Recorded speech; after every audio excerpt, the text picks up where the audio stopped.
Break के बाद आपका स्वागत है। तो शहर की सरकार चुनने के लिए वोटिंग की प्रक्रिया चल रही है। 3 नगर निगमों में वोटिंग इस वक्त हो रही है। मतदान केंद्रों पर मतदाताओं की कतार लगी हुई है। पल पल का अपडेट हमारे सहयोगी लगातार पहुंचा रहे हैं।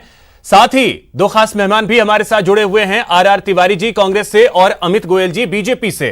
तो अब चर्चा को आगे बढ़ाते हैं। आर तिवारी जी, ब्रेक पे जाने से पहले जो बात हो रही थी, जो परिसीमन हुआ है उसको लेकर के गंभीर आरोप जो है वो बीजेपी की तरफ से लगा कि वो खास करके एक वर्ग के वोट को अपनी ओर लाने की कोशिश की गई है। यह बेहद गंभीर आरोप। हालांकि जो चीजें रही हैं, अगर देखें, बोर्ड 2014 में बीजेपी का ही था, तीनों ही जगहों पे।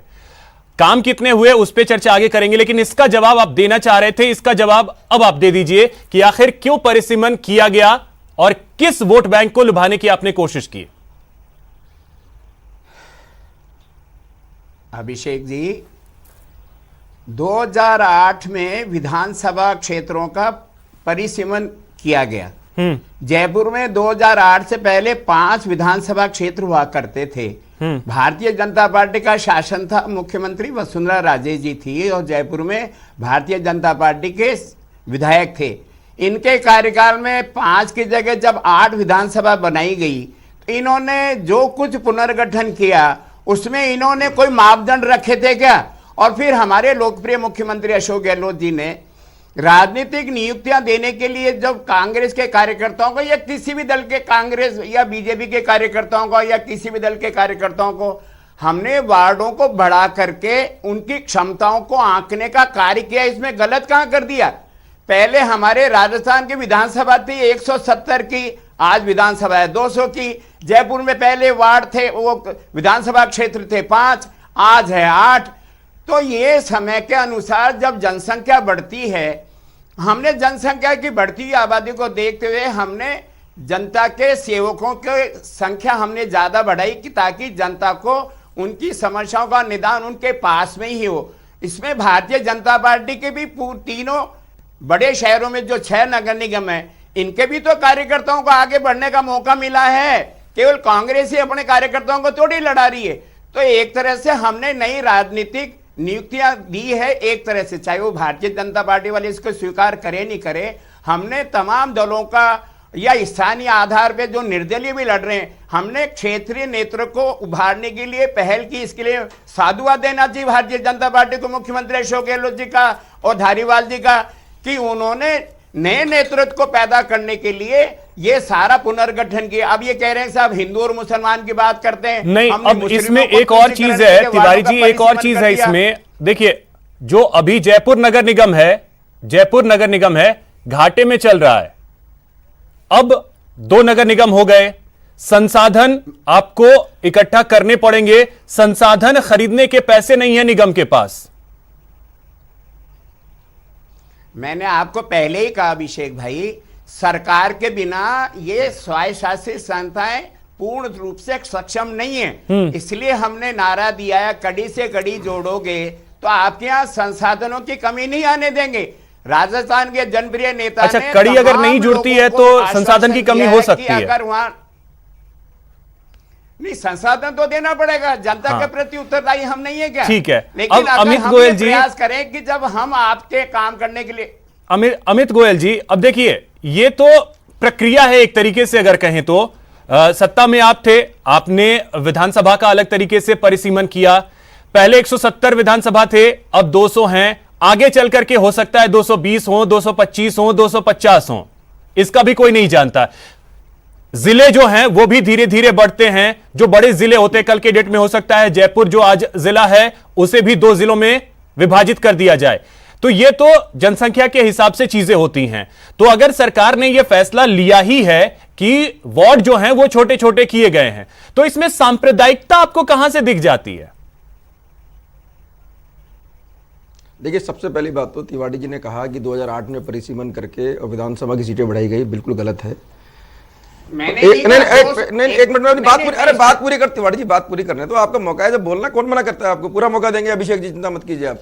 मैं कहना चाह रहा हूं 200 विधानसभा थी, 200 की 200 ही विधानसभा है। आपने बहुत अच्छी बात कही अभिषेक जी, आपने कहा कि संसाधन सीमित है।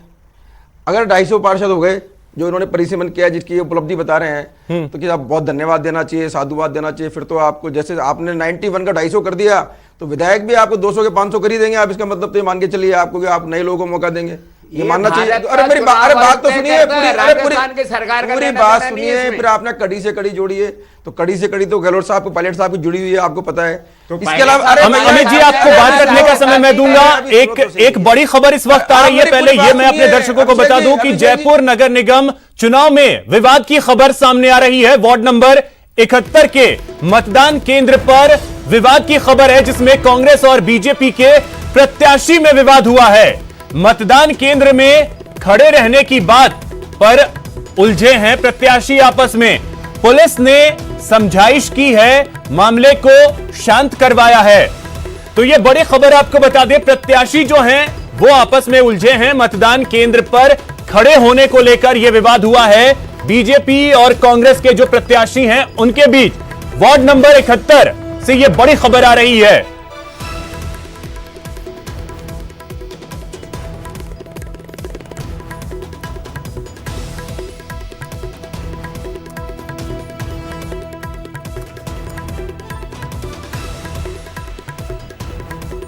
तो हमारे सहयोगी लवली वधवा इस वक्त जुड़ रहे हैं। लवली, क्या जानकारी है, क्या वजह रही, क्यों विवाद हुआ है?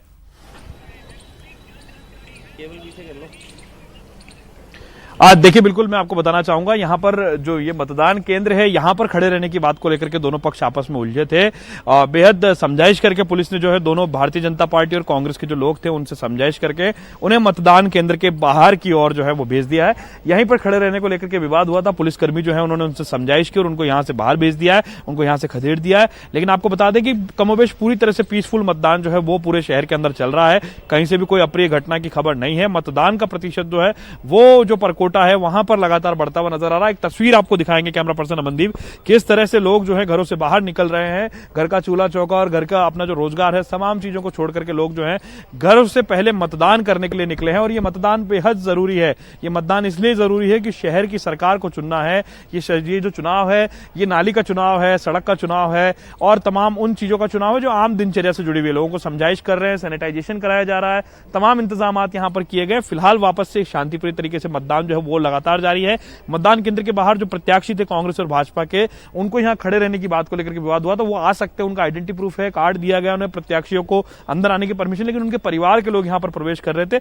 इस बात को लेकर के आपस में ये लोग उलझे थे, लेकिन अभी समझाइश कर ली गई है और बहुत ही पीसफुल तरीके से जो लोकतंत्र की खूबसूरत तस्वीरें हैं कुछ देर में जो देखने को मिल रही है। और लगातार मतदान का जो दौर है, महाराजा स्कूल के इन तमाम मतदान केंद्रों पर 8 मतदान केंद्र 7 मतदान केंद्र यहां पर है, लोग यहां पर बड़ी तादाद में पहुंचते हुए नजर आ रहे हैं। और कहीं भी आपको यह नजर नहीं आएगा कि कहीं भी कोई अव्यवस्था या इस तरह का आलम हो। बहुत शांतिपूर्वक तरीके से, पीसफुल तरीके से मतदान का जो कामकाज है वो यहां पर चलता हुआ आपको नजर आ रहा है। क्या बुजुर्ग, क्या बच्चे, क्या नवयुवक, तमाम जो लोग हैं वो मतदान के लिए बेहद उत्सुक हैं और मतदान करना बेहद जरूरी है। बार बार न्यूज 18 भी अपने दर्शकों से अपील कर रहा है कि मास्क पहने, अपनी सुरक्षा का ध्यान रखें, घरों से निकलें, लेकिन मतदान जरूर करें, क्योंकि मतदान का इंतजार जो है वो 5 साल बाद मिलेगा। चाहे आपको भड़ास निकालनी हो, चाहे आपको अपनी पसंद का प्रत्याशी चुनना हो, ये बेहद महत्वपूर्ण चुनाव है और ये शहर का चुनाव है। एक बाबूजी हैं जिन्होंने मतदान, बिल्कुल लवली, ये अच्छी चीज है कि जो भी विवाद है उसका निपटारा हो गया और अब जो मतदान की प्रक्रिया है वो सुचारू रूप से चल रही है, ये अच्छी बात है। नजर आप आगे भी बनाए रखिए और भी अपडेट्स जैसे आते हैं आपसे लेते रहेंगे। कोटा से एक बड़ी खबर है जहां पर 3 वार्डों में ईवीएम के खराब होने की खबर सामने आई है। निर्वाचन विभाग ने ईवीएम को बदल दिया है। वार्ड नंबर 3, 6 और 30 के मतदान केंद्रों पर यह समस्या आई, जहां पर ईवीएम में खराबी पाई गई, जिसके बाद ईवीएम को बदल दिया गया है। कोटा उत्तर निगम के सभी मतदान केंद्रों पर इस वक्त मतदान की प्रक्रिया जो है वो सुचारू रूप से चल रही है।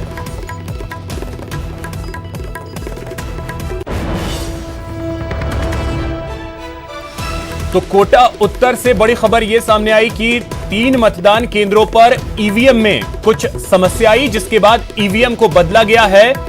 वार्ड नंबर 3, 6 और 30। तो चलिए, वोटिंग की प्रक्रिया चल रही है। जैसे जैसे अपडेट्स आते रहेंगे हम आप तक पहुंचाते रहेंगे।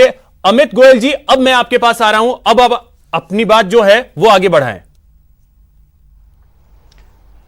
मैं कहना चाह रहा था, तिवाड़ी साहब ने बोला कि कड़ी से कड़ी जोड़ेंगे, और इससे निगमों को पैसा मिलेगा। मैं कहना चाहता हूँ जिस सरकार के पास सरकारी कर्मचारियों को तनख्वाह के लिए पैसे देने के लिए नहीं है, टीएडीए नहीं मिल रहा, 6-6 महीने से राजस्थान में जो विकास के रथ को आगे बढ़ाते हैं हमारे ठेकेदार भाई, उनको पेमेंट तक नहीं मिल पा रहा है। आप ये बताइए ऐसी सरकार से आप क्या अपेक्षा करेंगे? कुल मिला के कहानी ये है, आपको बता दूं, 2 साल राजस्थान में जो अराजकता फैली है, जो सांप्रदायिक तनाव फैला है, जिस तरह विकास के रथ को रोक दिया गया है, सरकार आपस में कलह से पूरी तरह त्रस्त सरकार रही है। आपस में इंता अंतर कलह है, विधायक मंत्री पर आरोप लगा रहे हैं, मंत्री मुख्यमंत्री पर आरोप लगा रहे हैं। कुल मिला के 2 साल में राजस्थान की जनता इतनी छली गई है, जिन झूठे वादों के साथ ये सरकार सत्ता में आई थी, 10 दिन में किसानों का कर्जा माफ कर देंगे, या हम बेरोजगारों को भत्ता देंगे, या राजस्थान में कानून व्यवस्था की और बेहतर करेंगे, सब कुछ बंटा धार कर दिया इन्होंने। अपराधों में राजस्थान को जनता किस पे विश्वास करे? बीजेपी में भी तो अंतरकलह की बात सामने आती रही है। मेरी पूरी बात सुनिए अभिषेक जी। हाँ, आप ही की सुन रहा हूं सर, आप ही की सुन रहा हूं। बीजेपी में भी तो अंतरकलह की बात सामने आई है, तो जनता किस पे भरोसा करे? अरे मैं आपकी हर बात का जवाब दूंगा, मेरी बात सुनिए। राजस्थान में जब कोरोना शुरू हुआ तो राजस्थान जांचों में नंबर 2 पे था पूरे देश में। आज की तारीख में 19वें नंबर पर आ गए, मात्र 8,500 जांच हो रही है। आप देखिए, अरे आप सुनिए ना, बिहार में 1,40,000, उत्तर प्रदेश में 1,20,000, और अपनी पीठ थपथपाने के लिए सिर्फ 8,500 राजस्थान के अंदर। राज्य सरकार मेरा कहना है आपके देश पूरी के तरह से विफल सरकार है, नकारा सरकार है, निकम्मी सरकार है, अंतर्ग्रस्त सरकार है, देश के भ्रष्टाचारी सरकार है। नरेंद्र मोदी जी ने अशोक गहलोत को सर्टिफिकेट दिया कि राजस्थान में कोरोना काल में जितना बढ़िया काम हुआ नरेंद्र मोदी जी का तो बहुत बड़ा दिल है, उन्होंने सर्टिफिकेट दिया। अरे आप लोगों ने क्या किया? सर्टिफिकेट को खराब कर दिया आपने। आपको अपनी पीठ थपथपाने की इतनी खराब आदत पड़ गई है। तिवारी जी 1 मिनट, संख्या कम करके तिवारी जी 1 मिनट, संख्या कम दिखा रहे हो। तिवारी जी 1 मिनट, अमित गोयल जी, तिवारी जी 1 मिनट। काल में जांचों की संख्या 8,500 कर दी आपने, और आप अपनी पीठ थपथपा रहे हो। ये कौन सा आप जनता खरीद कर रहे हो, मुझे बताइए। आप काई की पीठ थपथपा रहे हैं? 8,500 कोरोना जांचें कर दी आपने, राजस्थान को 19वें नंबर पे ले आए आप जांच करने के अंदर, और फिर आप कह रहे हो हमारे राजस्थान में रिकवरी रेट और अपराध के मामले में आप लेके राजस्थान को नंबर 1 पे। राजस्थान में बहन बेटियां सुरक्षित। 1 मिनट तिवारी जी, 1 मिनट, ठीक है Tiwari ji 1 minute, 1 minute Tiwari ji 1 minute. Amit Goyal जी, अमित गोयल जी, आप उसको अभिषेक जी, तिवारी जी 1 मिनट, 1 मिनट तिवारी जी। अमित गोयल जी एक चीज बताइए, आपने कहा कि प्रधानमंत्री का दिल बहुत बड़ा है।